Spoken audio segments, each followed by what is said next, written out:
Hey guys, my guest tonight, psychic medium June Lundgren, is going to tell us how warrior angels aid in the fight against dark entities. See you in about 5 minutes.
Grab your popcorn and snacks. Find a comfy spot, take a seat or lie down, and let me transport you to a place of fantasy, ghost stories, ancient legends, odd creatures, alien encounters, and other magical topics. You may even decide to join the conversation. From faraway lands to your own backyard, with a small dash of pixie dust. Turn out the lights and open your minds. The journey is about to begin. Good evening, everybody. How's everybody doing? Wednesday, middle week, right? Got 3 more days, two more days now to go before we all have to be at work, before we all get time off, right? I hope everybody's doing well because I've got a great show for you tonight. My name is Charlotte. I'm going to be your host for the next hour. I'm also the owner of the California Haunts Paranormal Investigation Team.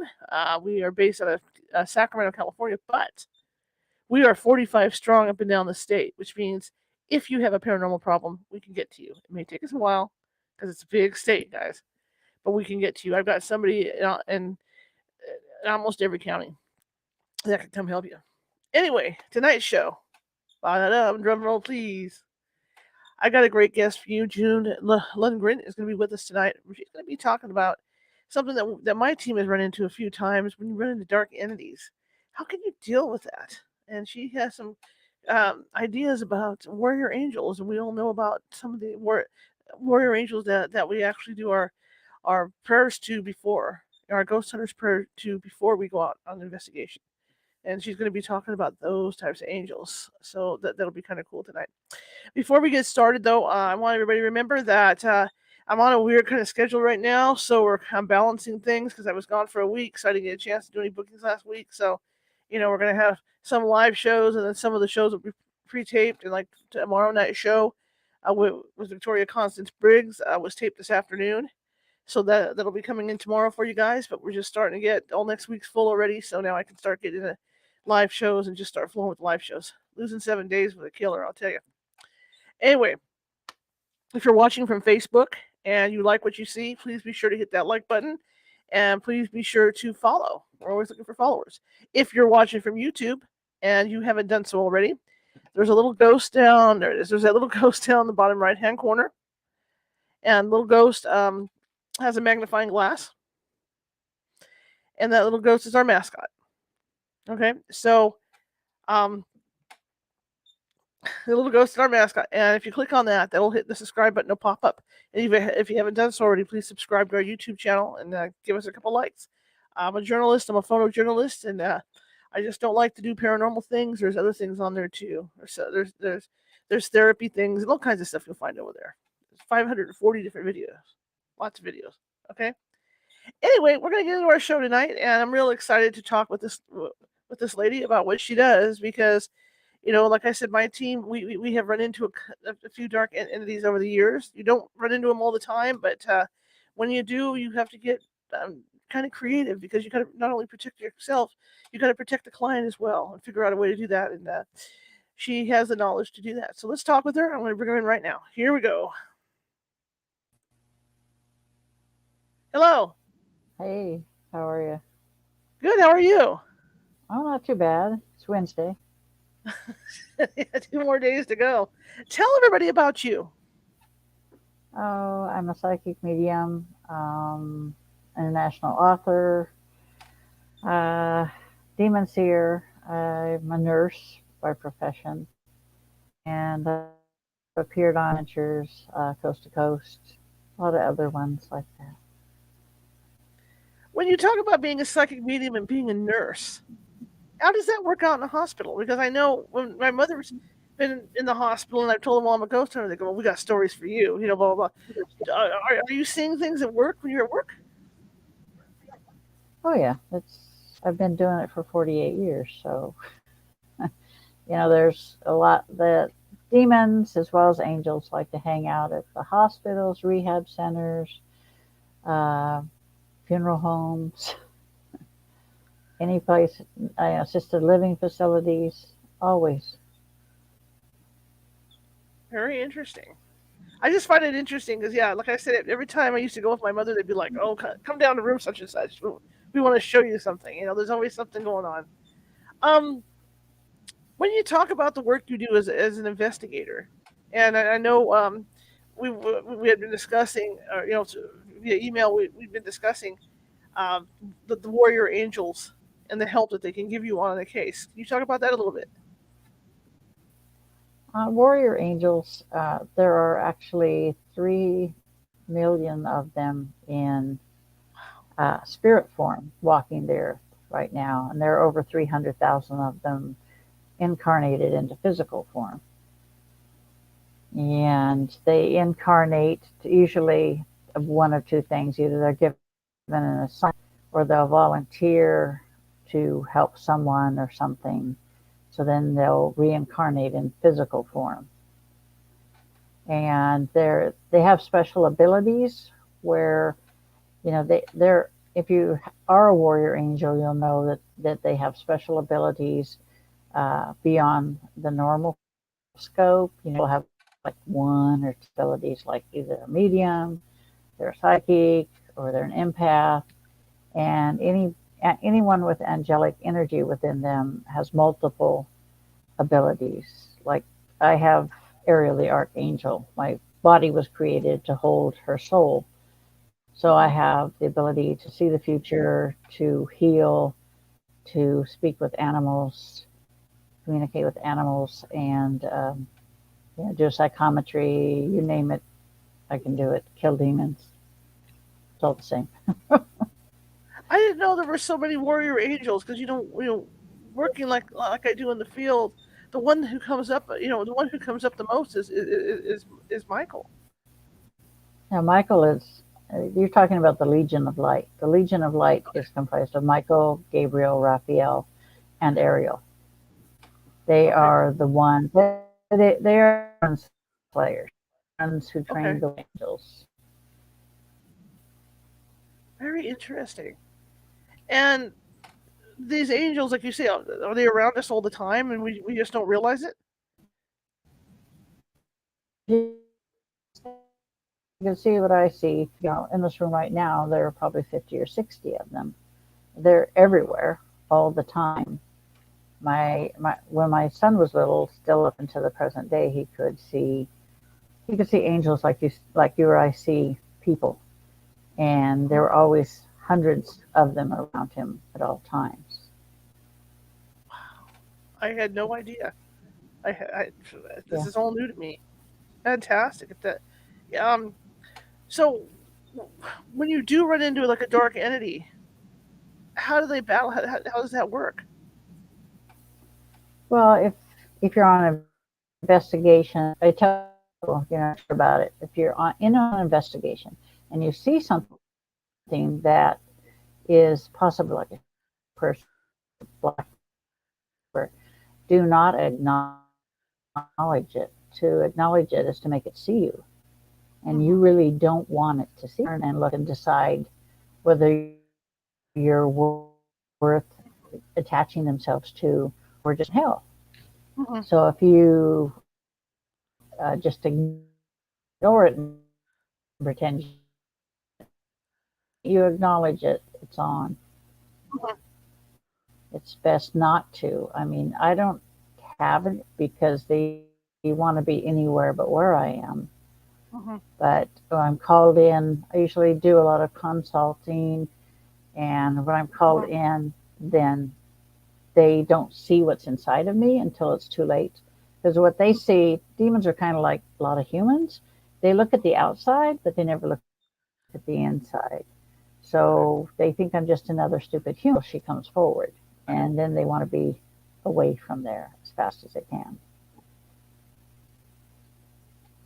Um, and you've been doing this work for a long time, obviously. So you've had a lot of experience doing it. Are there any cases that stick out in Yeah, your I've mind? been able. There's a couple of them. 2017, 2018, I went to the UK a couple of years. And the first time I went to the UK was in 17 with my son. And I had a friend of mine from Florida call me and say, "Hey, give me a call." And I said, "No, I can't. I'm in the UK. I'm in London." And she says, "Well, can you help this lady?" And I'm like, "Whatever, just send me the information and I'll see if I can help her." So I get the information and I send it off. I send the Facebook message off, and I go to the Tower of London to visit, and come back, and there's a message from the woman. I do not respond to Facebook messages, this sort of thing. But she says, was felt compelled to respond to your message. And I'm like, okay. I said, so what's up? And she says, there's demons at the house where I live. And I'm like, okay. I said, just send me a picture of the house and I'll while I'm on the treadmill exercising. I was like, yeah, okay. Because I can do it from a distance. So evidently this house is supposed to be the most haunted one in all of London, all of England. It was called the Cage. And it was a medieval women's prison for witches. So there's a lot of demonic portals there and things like that. So when I see the picture of a location, I can tell what's there. So I did the removal, and she called me and said, are they all gone? I said, yeah, because she doesn't live in it anymore because she couldn't because it was sonic activity was terrible.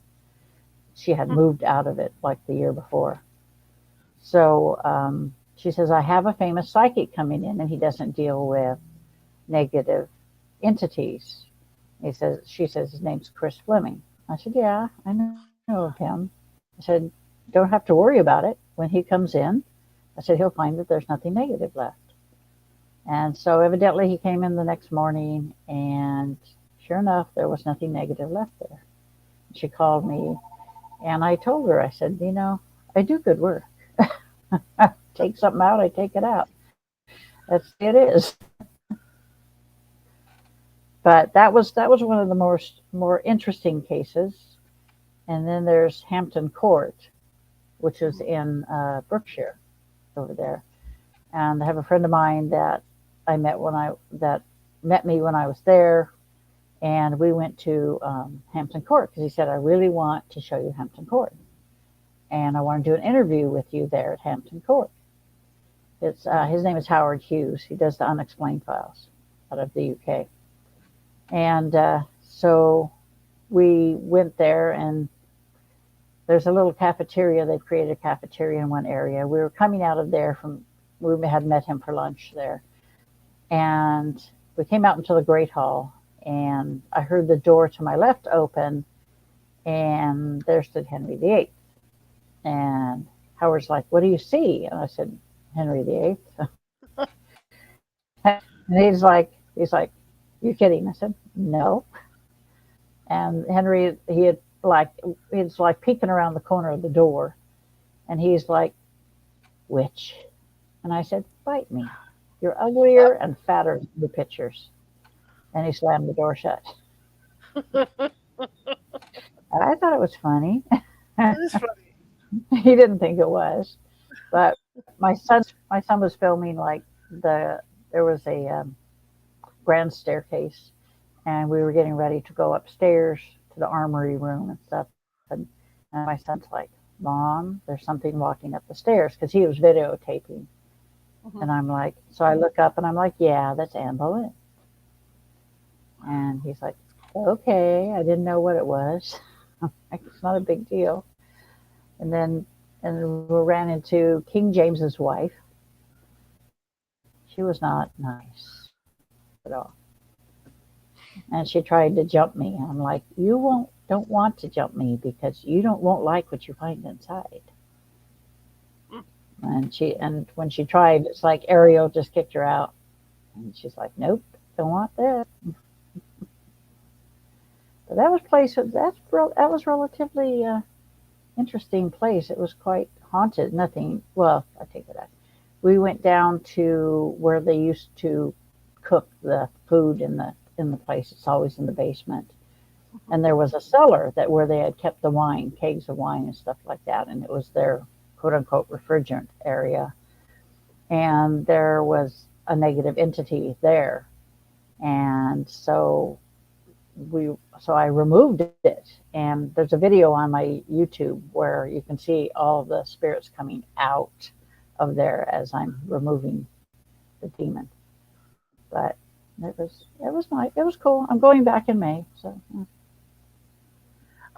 when I was young, I think probably around 10 or 11, we were in England, and there was a photo that my father got. And back then, people would shoot on slides, Oh And yeah, he yeah, kind of laughed and went, "Oh, look, it's Henry VIII." It was near Cambridge. It was one of Henry VIII's castles, in fact. And there was like this table and this chair, and then this figure was right by the by the table. And my dad kind of blew it off because he's logical. He's one of these very yeah, kind yeah, of people. yeah, But when I think back on it, I'm going to go back through all the slides now as a ghost hunter because yeah, it looks like Henry VIII is standing there by this table. It's crazy. yeah. The Hampton Court was his summer house. So Yeah. I'm sure he haunts them all. Yeah, absolutely, absolutely. When you do battle with demon, is it hard to get them out? Because sometimes once they're in there, they're in real tight. No, it's not hard. It's not hard for me anyway. It Right. doesn't take long. It takes a minute or two, Mhm. but that's because when Ariel comes forward, she battles them in their realm of existence because the dark realm and the light realm, they function on a whole different uh, realm of existence. So that when she comes forward, I see what she sees, which Mhm. is demons, and she does battle with them. And so I hear and feel everything that she does. And she has two white light swords that she uses, and the demons have dark swords. I would call them broadswords from the old Mhm. days. And they fight because they know that she's going to kill them, Mhm. but they don't win. And when there's a big battle, which happens from time to time, then the Legion the Legion goes with her, and there are other archangels like Metatron and Melchizedek and stuff Mhm. who actually join in the fight. But it never really lasts that long, because Mhm. it's like war between heaven and hell, which is an oxymoron for a name. But it would have lasted 1,000 of our years, Mhm. but maybe equal to 2 of their days. Hmm. The Okay. whole time difference is it's hard for them to understand our time. Right. Right. I see that. So why does a demon infest a place? What reason is there? Well, it's either drawn there by what happened in the past. Sometimes they'll go to somewhere where there were battles, a lot of bloodshed, a lot of hate, a lot of friction. Those are places where that energy is still there. It's absorbed by the land, it's absorbed by the building, it's absorbed by the plants even. And sometimes they'll be drawn to, like, oh, you'll always find them in prisons Mhm. because of all the pain and the depression and the anger that's there and Mhm. the anxiety. So they're drawn there just like a moth to a flame.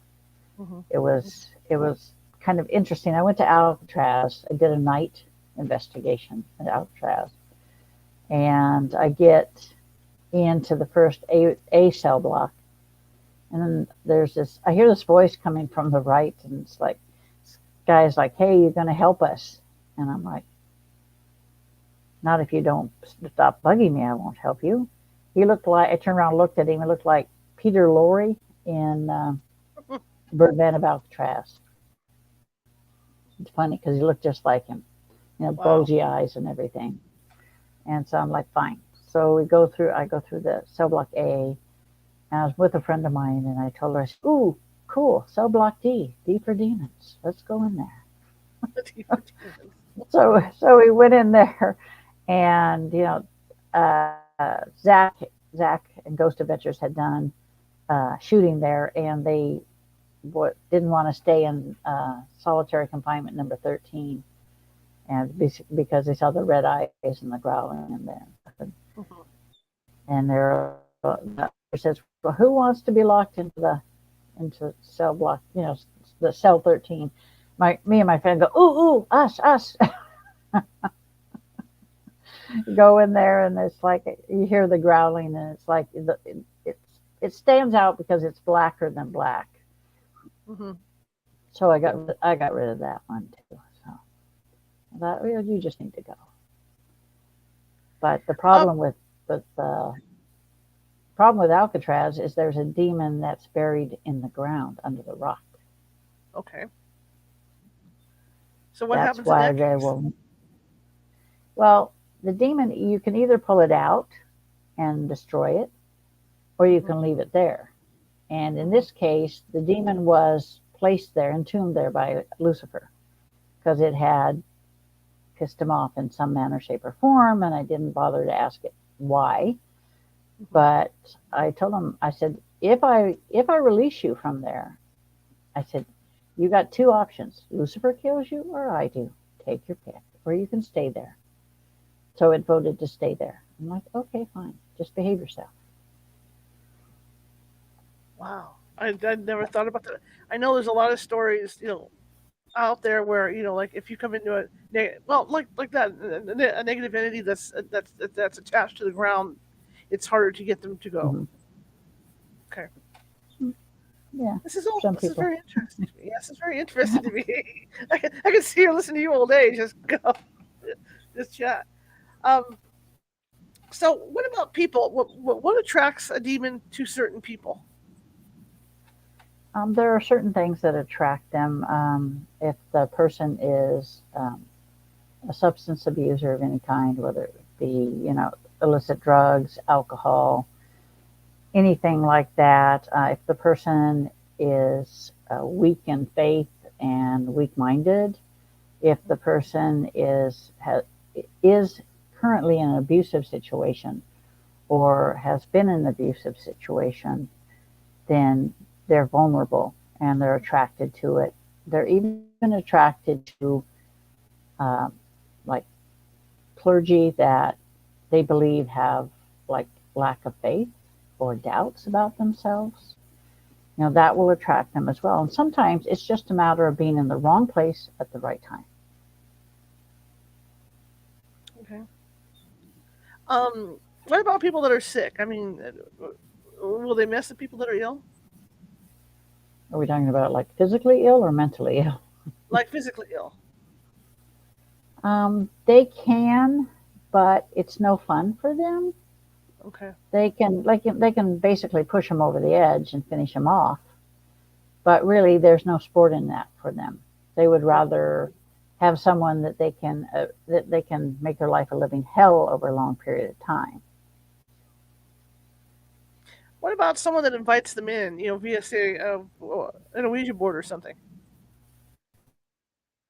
I have friends that are Reiki masters and stuff, and they told me, we're told not even to think about it or think about them or watch anything or do anything with them it'll attract them. And I Hmm. tell them, I don't. They don't have to. You don't have to do any of those things. If they want to find you, they're going to find you, no matter what.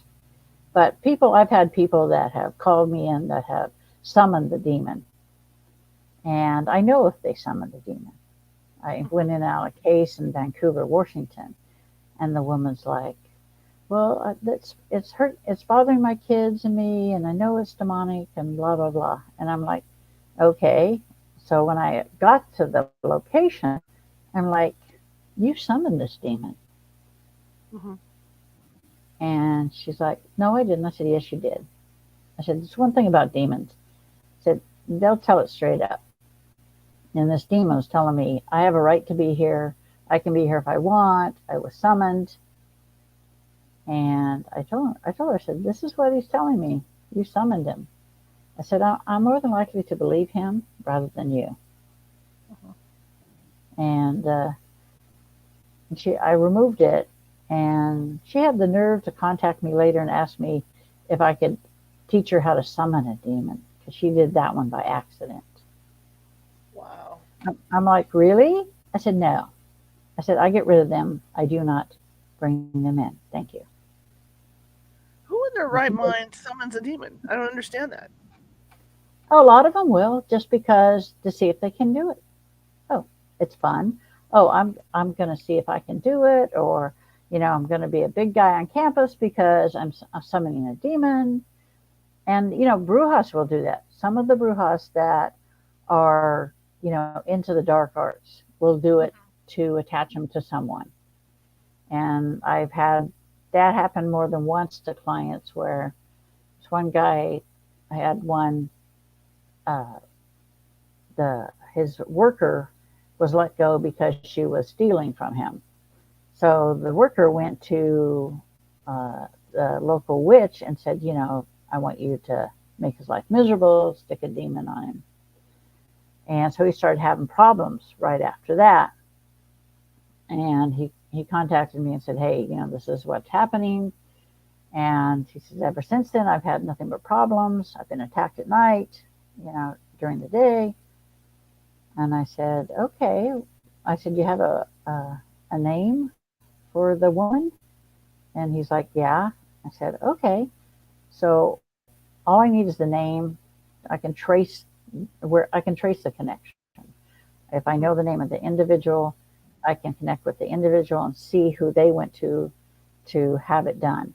So then I take the demon and I stick it on the witch and say, here you go. You should enjoy this because you do it to other people. So I'm just going to stick it on to you and see how you like that. And they never like it for some reason. But I don't care. I don't care. If you do it to somebody else, you get it. Yeah, I wonder why. So how can a person tell that they have a demonic force in their house? Usually it starts off relatively simply. It's like they start hearing voices, things start going wrong. There are arguments between husband, wife, partners, whatever, and their MO try to isolate the individual from the system, whether it be a husband, wife, parents, whatever. And the animals will know. And people, pardon me, but people are stupid if they don't pay attention to their animals, because the animals are very sensitive. When an angel is there, they can tell you when a demon is there. They will not go anywhere near that demon. They will growl, and the demon will kill them without a second thought. It will kill your animals. So, and then, your finances start going in the toilet, your health starts going in the toilet, nothing goes right, you feel like you have a black cloud hanging over your head, everybody leaves you, and, you hear this voice in your head, and the demons tell you over and over again, no one can help you, you'll never, I'm going to kill you, I'm going to kill your family, and it's just over and over fictitious. They'll get into your dreams at night, and they'll push some of that in there as well. If it's back you, these are all, signs and symptoms, and they lie to you, but people think that, they have nowhere to go, nobody to help them. And so they start believing it. And so they slowly, go crazy or they grow so desperate that they try to kill themselves. So really, by the time, sometimes by the time people realize that they have this demon, sometimes I'm not saying it's too late, but the demon is the demon is already ingrained in them, correct? It's entrenched. People think that automatically that the demon's going to go into full possession mode and things like that. But, demons really don't want to be in a physical body. That's one of the things they detest on any length of time. They will come and go. People talk about full possession. Well, full possession's fine for about 5 or 10 minutes, maybe an hour or two for the demon. But like I said, they don't like being in the shell in the first place.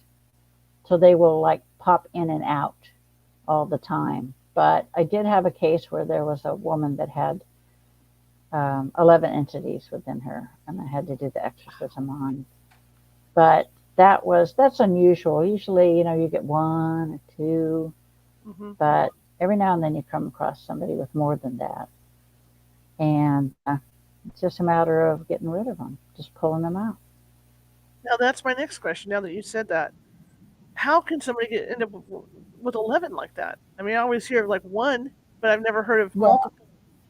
What happens is once one comes in, it's kind of like house guests. Once the first one comes in, it attracts others. The word gets spread, and come.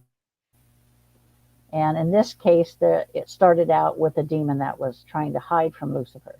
it had been given a job to do, and it just simply blew it off and walked off and didn't do it.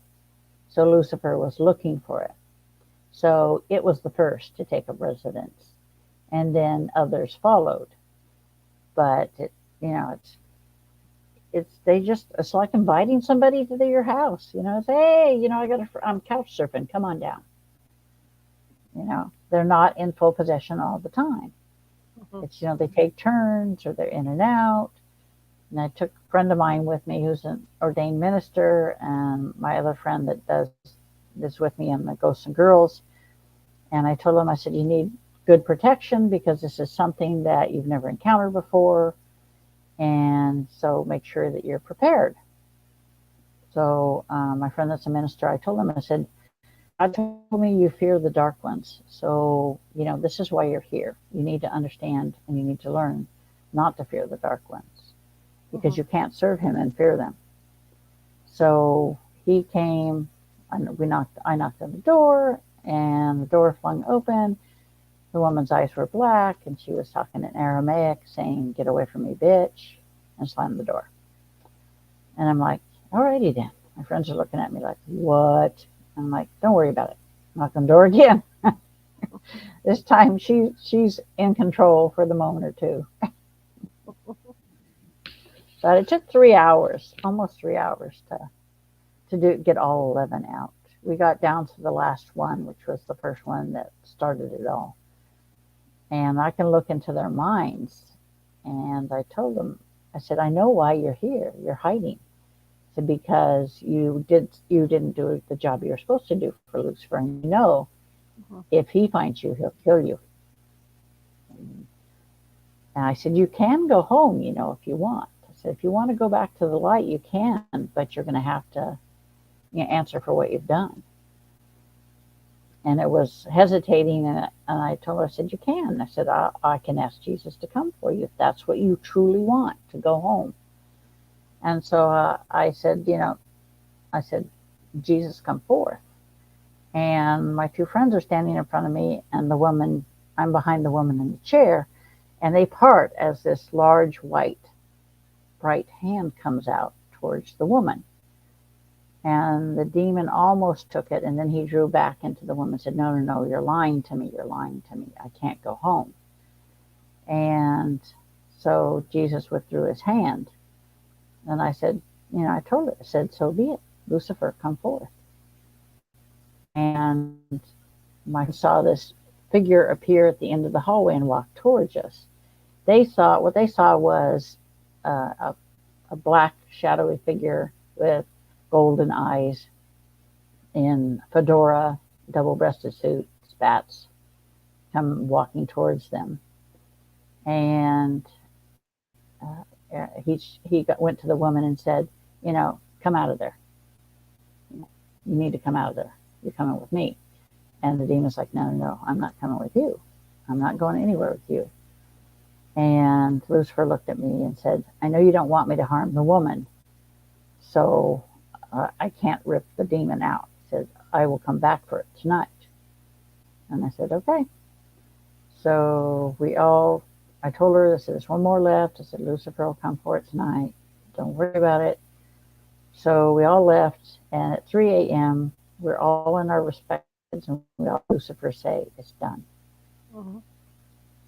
And I called the woman the next morning, and she said it's been 20 years since she felt empty like that. And I said, please get counseling. So she got counseling for PTSD because of it. When you talk about Lucifer, the first thing we think of is Satan. So how are you able to get Lucifer to help you like this? He respects Ariel. He has great respect for the Legion. And Ariel has helped him in the past, long before the war. So he has a healthy respect for her because he knows if she chose to, she could kill him. Okay. It's not a problem. So he has that respect. And, I call him Lucifer because that's his white light name. That was his name before everybody started calling him Satan. And Lucifer means the shining one, So, like I said, he has respect for the Legion. He will do that. How do you prepare yourself to do this work? Don't really have to prepare. Okay. I've been living it for so long Mhm. that, you know, it comes naturally to me. Mhm. You know, I put Ariel comes forward, the light, the light she's part of the light, so it's within me. And when she comes forward to do the removal or whenever we reach a location and it's there, she automatically comes forward. Mhm. And people tell me that they see, wings coming out of my shoulders. My eyes turn white, my voice my my face changes.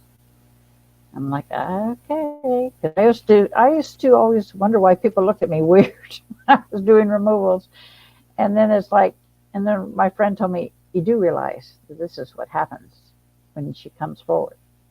Mhm. I said, no. A, I'm a little busy removing the demon, and B, I don't have a mirror, and C, I Mhm. don't care. Just do the job and get out. Are there different levels of demons? Yeah, there's Lucifer, his first and second in command. And then there are the old demons. The old demons are the strongest and the wisest of all the demons. Mhm. And then there are the lesser demons. I liken them to hormonal teenagers running around trying to cause as much chaos and problems as they possibly can. Mhm. And then there are the minions. And I consider shadow people minions because they're not full fledged demons. Mhm. And then there's little creepy crawly dudes that annoy me that can, turn into weird things like spiders and potatoes and all kinds of things, flat things. They're just more annoying than anything. And then there are what I call the wild cards, the harpies, the incubus, the succubus, you know, those kind of things. They're just annoying. Well, I've seen the creepy crawly dudes. When we went in this place in Oakland to do an investigation, it was kind of like used to be an old garage, but it was something else. These people were converting it into business, offices. And I remember walking in and seeing them along the floor, and I'm like, nope, get somebody Yep. else in here. Just nope. Floors, ceilings, Yeah. walls. Yeah. They go into the walls. When I was at the cage in England, the demons were in the walls. They were in the walls. They were on the floor. They were like, so I went there twice. I cleaned it out the first time, and then the next year I came back to visit family, and she got a hold of me and said, people have been. She had used it for. She had basically she rented it out for people to do investigations, and somebody brought in a witch board and tried to summon one of them. So that once you do that, you bring them all in. Stupid, just really stupid. So there were a bunch of them everywhere. It's like, really, I have to clean house? Come here to clean house? Yeah, they're all over the place. I was just thinking about that first one you told me about, where the woman denied summoning it. And I've Yeah, had well, a couple investigations where whatever we were dealing with was really dark, and they swore up and down, "No, we didn't do anything. We didn't do anything." Then, as we're doing our walkthrough on the house, because you're looking at everything to see what's going on. So you got the drawers open. There's an Ouija board sitting there, and we yeah, looked at it and went, yeah. It's like, "Okay, tell me again how you didn't summon anything." You know? see, that's the thing. It's people always assume that you know people always say a Ouija board is bad, a witch board is bad, but it's nothing more than an instrument. Mm-mm. Just It's like a them. crystal ball, dowsing rods, Yeah, it's like anything else. Yeah. anything, tarot cards. Yeah, it's the intention. One of the things I learned when I died and went to the other side was Mm-hmm. that in the dark realm and the light realm, thought becomes reality, and it's the intention behind the thought that gives it that power. Mm-hmm. And every time you do an investigation, you do a reading, you do dowsing, EVPs, anything like that, it opens a doorway Mm-hmm. and you need to close the damn doorway. I can't Mm-hmm. tell you how many thousands of them I've had to close because people invest without any protection, without asking for a blessing. They'll leave the door wide open and all kind of things come in. Hmm. Hmm. I've seen that. I teach basic psychic development classes, and that's one thing I teach them is how to open and close that door real fast. Hmm. Because, like I tell them, once you open that door, it's not only the nicey stuff that's going to come through. Yeah, yeah, no. Now, you say that you have died and come back. Can you tell me about that? Hmm. I was riding my motorcycle. I was going out to, I was dating my husband at that time. Hmm. Had just repossessed my bike and was going to go out to show him the bike I was going to be teaching him how to ride on. And I was making a left turn. The light had turned green. And out of the corner of my eye, I saw this woman run the light. And so she hit me on my bike. I went off the other side. She hit me so hard it embedded the foot brake into the engine housing. And I flew off the other side. I had seen her coming, so I was trying to push the bike into her and myself off the other side. And I was flung across the street, ended up against a brick wall, and was clinically dead for 2 minutes. And that was back in 1988. Yeah, 88. Yeah, 88. And I went to the other side. My grandparents were waiting for me. Michael was there. And that's when he said, you need to understand who and what you are. And I said, yeah, I'm just me. And he says, no, your soul belongs to Ariel, the archangel. He says, that's why you always be able to see demons in their true form. He says, that's why you have all these abilities. And I said, I didn't even know who Ariel was. And Hmm. um, so he touched my forehead and he says, look upon yourself. And I thought to myself, I haven't got a mirror. And then a mirror appeared. And I looked like him. I was like 7 feet tall. I had 12-foot wings. And I had blue-green eyes and long, dark, reddish brown hair. And he says, this is who you truly are. He says, you're a demon slayer. He says, that's why you're here. You're here to understand what you need to do in this lifetime. You need to start doing the job. And I'm like, okay. And so basically when I came back, he sent me back. I was clinically dead for 2 minutes. When I came back, I remembered everything from that trip. I remember when I went there, when I got through the tunnel, I could feel God. I could feel every single soul in existence. And over all of that was this sense of love and peace and the awareness of God being there Hmm. and the connection of everyone to him. So when I came back, it's like, the internet was brand new. So I found an internet site, and all I could find on Ariel was that she's one of the five that guard the throne of God, and her name is Lion of God, but she's a demon slayer, just as the rest of the Legion of Light is. And um, well, the Catholic Church doesn't kind of kicked her out because she wasn't worth veneration. And I'm thinking to myself, yeah, no wonder Ariel's pissed at the Catholic Church. Hmm. Like, not worth it, huh? Who do you call when you want your demons removed? Right. Absolutely. That's something that makes me laugh. And I was raised Catholic, and doing this and doing ghost hunting like I do.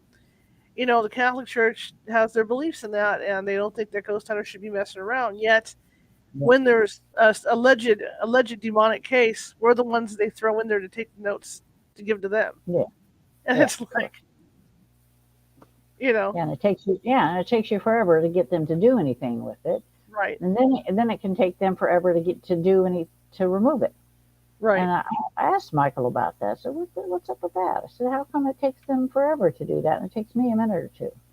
Hmm. And he says, because they have doubt in themselves. He said, you can't have doubt in what you're doing, in yourself, and your faith has to be strong. You cannot have any doubts in the process, in yourself, in what you're doing. If you do, it's it's going to be a long time for you to get that demon out there. And you can't have any fear either, because that's a weakness, and the demons know that, and they use it against you. People ask me, aren't you afraid? I'm like, no. Why should I be? It's a weakness. If you have fear, it's a weakness. I'm empathic, but I shut that down a long time ago, because you can't be feeling the things that your clients are feeling, because it makes the client a target. And so you just can't do it. You have to, shut yourself down and just deal with the demon. When I get to even before I get to location, I know right where the demon is. So the minute I get out of the car, I head straight for it. I don't really talk that much. I just tell them, can I go out back, or can I go in here, go in there, because this is where I need to go.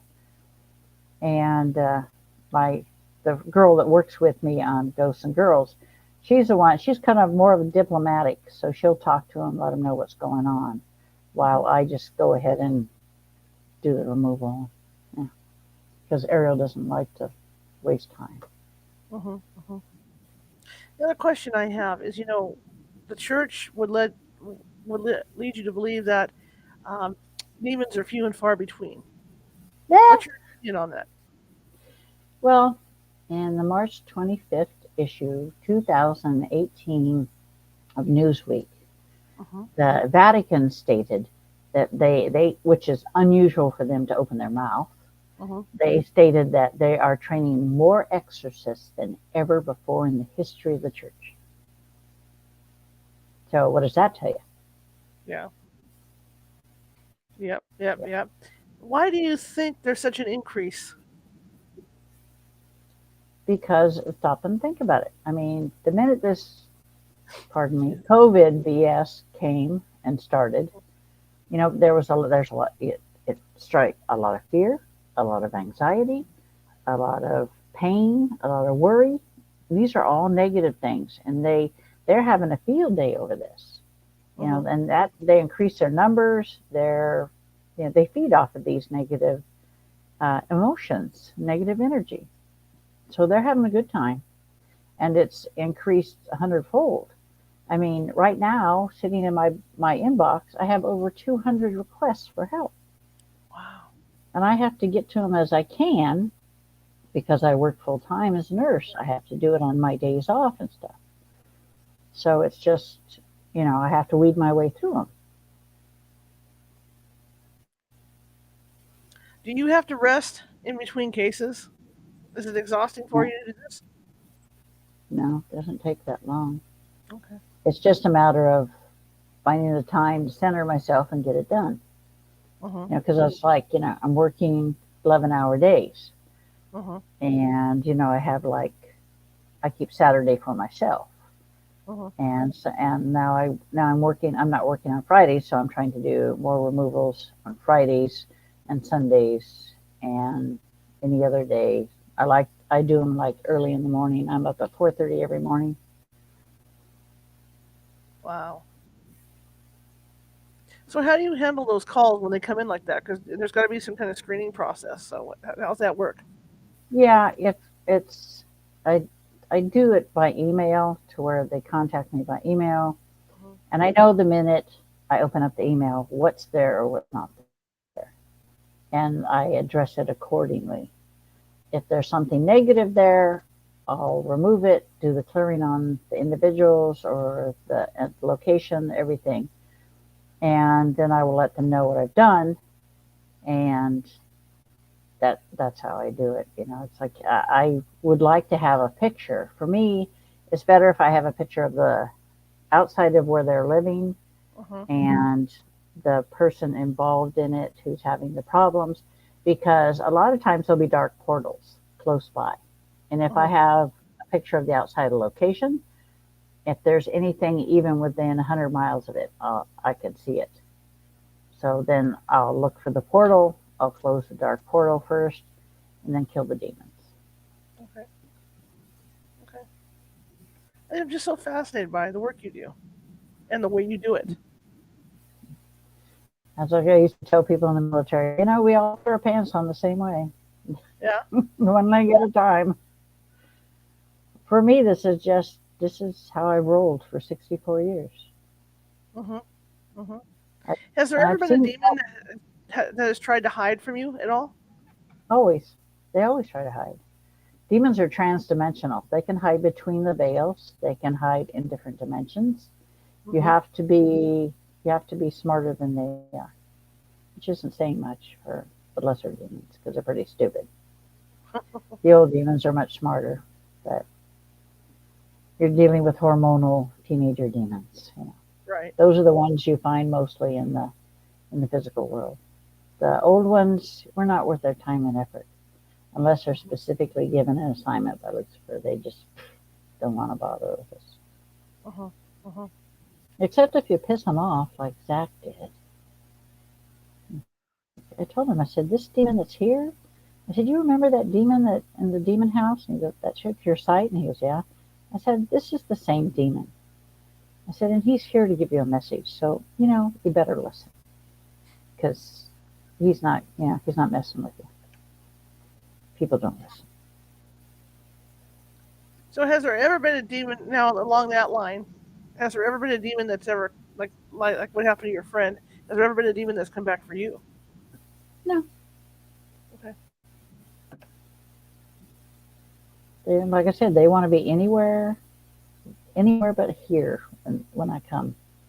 That's why if they know I'm coming to a location, the activity will ramp up 100% because they know I'm coming. They're afraid. Right.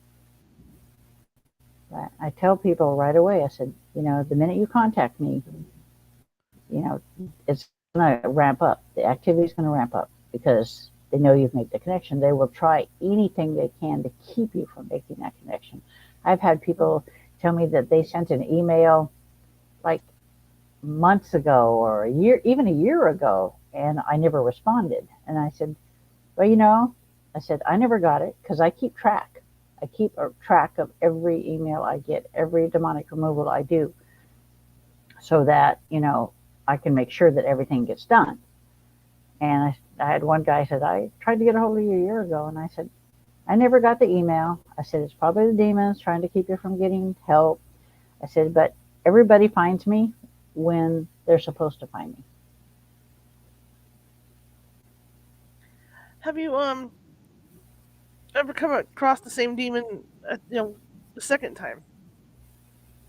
Like Not after I kill them. I've come across quite a few demons that Errol has dealt with before. I always get their names, so I always know their names. And she's like, didn't you learn anything before this? Come on. And she slices their head off. So, well, I guess that's the end of that. Yeah. yeah, no, no more that problems after that. that'll shut them up real quick. Yeah, for some strange reason. How about the people that you help? I mean, is it hard for them to get their lives back? Because I would think that once something like that is gone, you know how the human mind is. You start thinking about Yeah, stuff like, oh my god, what if it comes back? And then all of a sudden, yeah, yeah. It makes you, gun shy. I mean, right, you have PTSD. If it's been around you for any length of time at all, you're going to have PTSD. You're going to be right. hyper aware, be hypersensitive. Hmm. And I tell him, I said, the demon that I killed is dead. I said, but I have to clear you of any of the negative energy associated with this demon. Because if I don't, it'll attract others.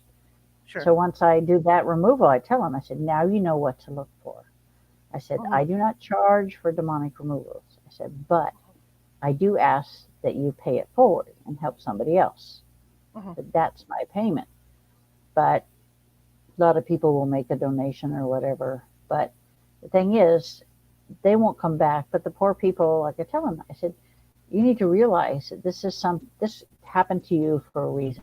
It happened to you so they learn from it. It also happened to you so you can help others who have similar situations.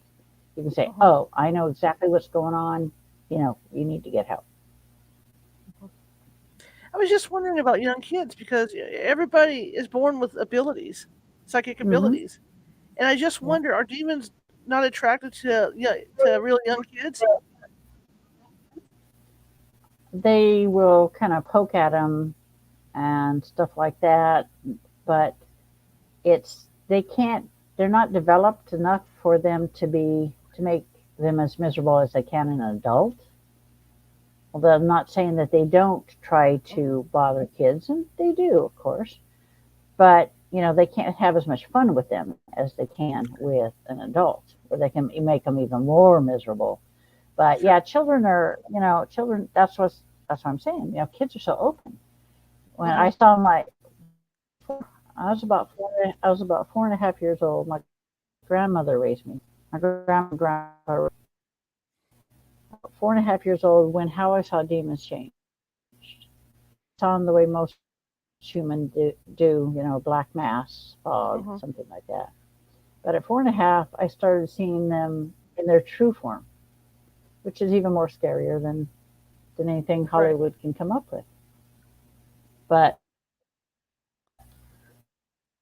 Michael told me right, so seeing them exactly the way that he says, I want you to watch them. I want you to learn what they do, how they do things.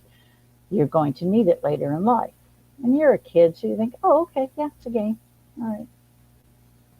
And of course, I needed it later in life. Absolutely.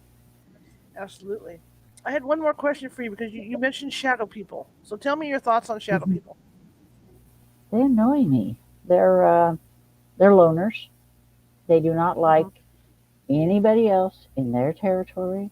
I don't care whether it's a demon, whatever it is. They don't like it. They want it all to themselves so that they can do exactly what they want to do. They will, start out with, you see them out of the corner of your eye. They'll make you have really bad dreams. They'll make you not be able to sleep. They work a little more subtler, and then they can even stop your heart. They can just reach in and stop your heart. They'll try to drain the life force out of you. It's what they do. It's their MO, and they're greatly annoying. What are they exactly? Do you They're a know? minion. They're a minion. They're not a full-fledged demon. They're not as powerful, but they still have some of the same traits. They're unpredictable, and they're smarter than the lesser demons, but no less unpredictable. Fascinating. So what's next Rarely for you you? see more than one. I'm going to be lecturing at the Fan Expo in Portland at the Convention Center with Michael J. Fox is going to be there, William Shatner, Christopher Lloyd, some people from Jonathan Frakes from Star Trek and stuff. I was asked to be on a panel and to lecture. So I'll be lecturing that weekend, and I'm going to be lecturing at the Oregon Ghost Conference the last weekend in March as well. I just released my new book called Demon Seekers into Darkness. It's the second in the Demon Seekers series. It's a fantasy book based upon the 7 archangels that are in the world today, that are in physical form in the world today. So this one's, the climax of it takes place in Stonehenge, which I enjoy visiting. That sounds great. And how can people get a hold of you? They can find me on Facebook under June Lundgren or Demon Seer. They can get my books on Amazon.com or Smashwords or any of the other book places. Barnes and Nobles has them. They're out in ebook as well as printed. The book I released last March, a year ago, is called Demon Seer, The Awakening. And it talks about how the negative entities are impacting our world today, how they work, and there are a couple of good chapters, one on protection, which it tells you the things that really will work to protect you and the things that won't. And then there's one on how to help yourself and where to find help.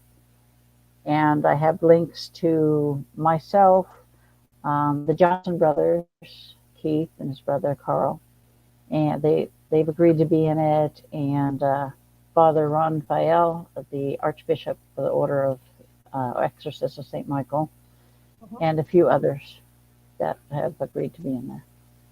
Fantastic. Thank you so much for coming on tonight. I learned so much from you. Yeah, it's never a dull moment. My poor husband. I so appreciate it. And I have to admit, you don't have a dog over there with you, do you? A what? A dog? Yes. Yeah. Yeah. Two Okay. pit bulls. Because well, the reason why is because probably about 1/3 of the way in, I heard a growl. Yeah, pit bull. So I wasn't. So I was sitting here thinking, "Oh boy, you know." My babies. Okay, all right. Just wondered out of curiosity. That raised a couple of my eyebrows because I thought, "Ooh, yeah. They're messing with us." I have two pit bulls, but that wasn't the growl you heard. That was a demon. Fair enough. My pit bulls were upstairs. Well, thank you so much. I would love to have you back to talk more about this another time too. Sure, no worries. Okay. Oh, that's good. All right. All right, June. Thank you, and have a good rest of the week. Okay. Thank you. Bye-bye. All right. Bye-bye.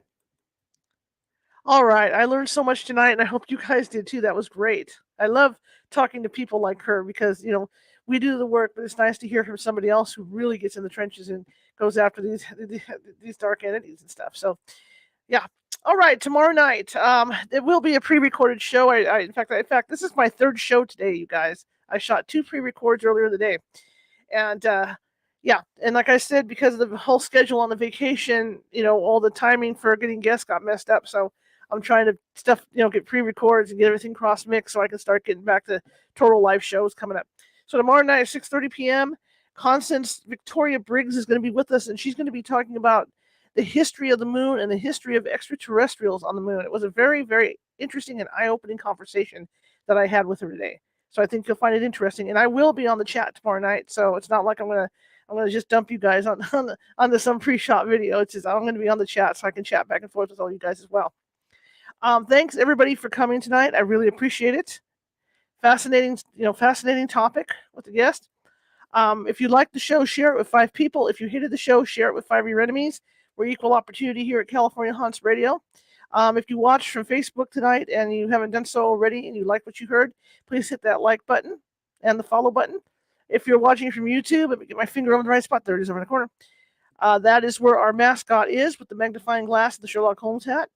If you haven't done so already, click on him and he'll subscribe you up. We have more than 520 videos sitting over there, all varying topics. I think you'll find something that you like. But again, I want to thank everybody for coming, and I'm going to give you some information on our guest tonight, how to find her and her books. If you're interested in doing that, I'll go ahead and flash that through. But in the meantime, I'm going to let you go, and here we go. Let's wrap this thing up tonight. Websites, JuneLundgrenAuthor.com and MysticConnections.org. And the books are Paranormal Encounters Book 2, and we've got Demon Seer.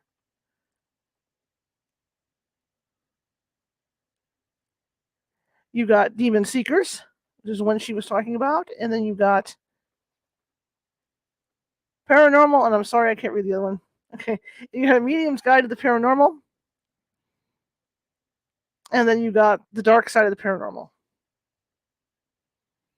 And you can get those at Amazon.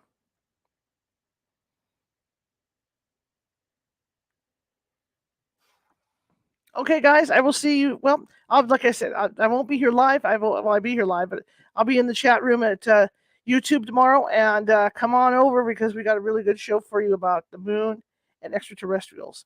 See you tomorrow at 6:30 p.m. Bye.